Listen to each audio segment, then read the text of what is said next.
Assalamualaikum warahmatullahi wabarakatuh. Selamat pagi guys. Kembali lagi bersama saya Brilian Syaifullah. Jadi di konten video ini nanti saya akan sedikit membahas atau bercerita tentang bagaimana santri dan tantangan zaman. Oke. Nah, sebelum nanti menonton bagaimana videonya, jangan lupa ya guys. Like, komen dan subscribe. Gratis lur. Ya, semoga bermanfaat. Oke, langsung saja. Nah, baik, di sini kita akan sharing-sharing atau diskusi santai tentang bagaimana sih santri dan tantangan zaman. Kita bisa melihat di zaman milenial ini, banyak orang yang ketika mendengar istilah santri, istilah pondok pesantren, itu dianggap kuno. Mau jadi apa sih lulusan pondok pesantren? Mau ngapain sih di pondok? Yaitu adalah asumsi dari masyarakat luar seperti itu. Sebelum kita membahas lebih dalam, apa sih sebenarnya santri itu? Kalau kita melihat definisi santri dari beberapa artikel atau beberapa website, itu diidentikan atau diartikan bahwa santri itu adalah mereka yang belajar Al-Quran, belajar ilmu agama kepada seorang guru atau kita sebut dengan kiai di pondok pesantren. Namun jika kita melihat makna dan definisi santri itu berdasarkan sejarahnya, bahwa kata santri ini merupakan bahasa serapan dari kata cantrik. Nah, istilah cantrik ini dulu dikenal pada masa Hindu-Buddha seperti itu.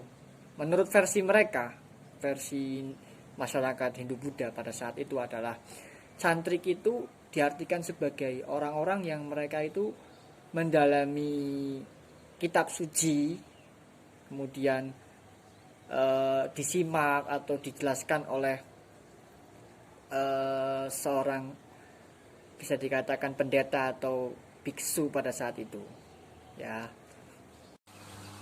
memang pondok pesantren itu tidak lepas dengan yang namanya salaf atau mengikuti tradisi dari para ulama terdahulu atau orang-orang terdahulu, yaitu diidentikan dengan bagaimana kita para santri mendalami kitab-kitab salaf, mulai dari misalkan kitab Nahwu, Jurumiyah, kemudian naik lagi ke Imriti, Alfiyah, dari fikih mulai dari Safinatun Najah, Fathul Qorib, Fathul Mu'in sampai Fathul Wahhab.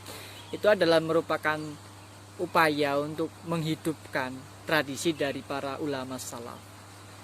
Namun kalau kita melihat bagaimana santri dalam menghadapi tantangan zaman, bagaimana pondok pesantren dalam menghadapi tantangan zaman, kita bisa melihat bahwa sekarang hampir di setiap pondok pesantren yang ada di Indonesia ini itu sudah mengalami pembaharuan.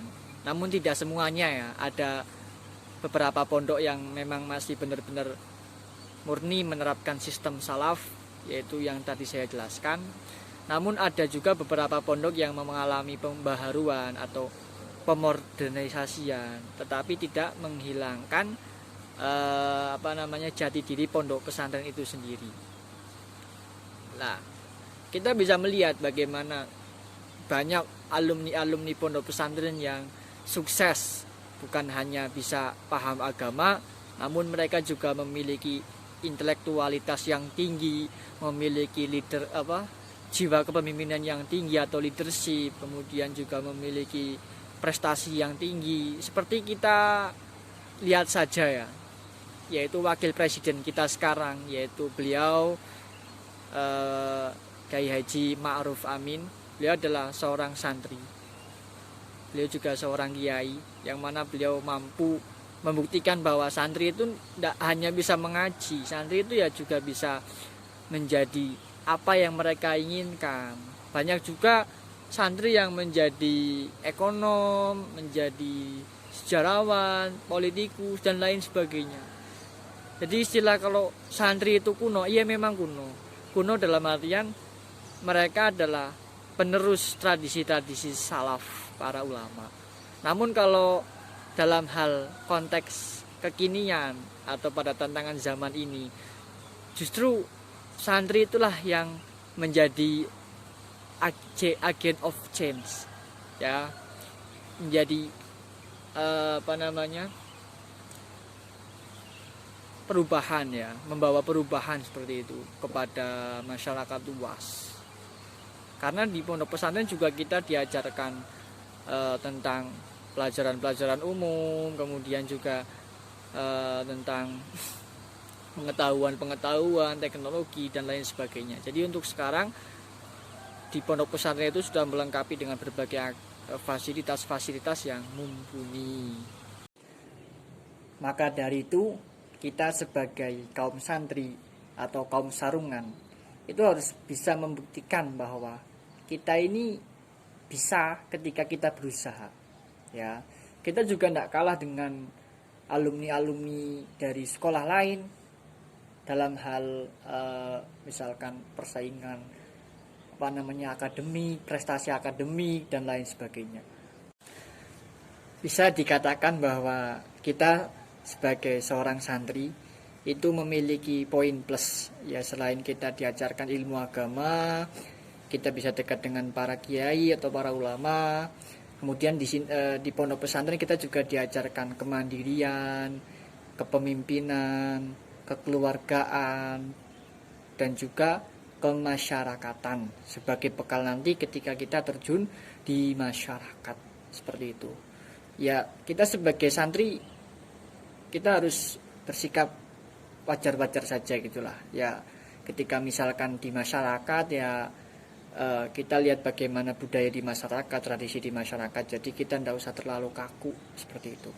Mungkin kalau misalkan teman-teman mau mondok, ya, saya ada saran, itu teman-teman bisa mondok di Pondok Pesantren Al-Hikmah 2 yang ada di Brebes, ataupun bisa mondok juga di Pondok Pesantren Miftahul Huda. Oke, terima kasih. Mungkin segitu yang bisa saya sampaikan. Mohon maaf ya, semoga bermanfaat. Assalamualaikum warahmatullahi wabarakatuh. Dadah, terima kasih.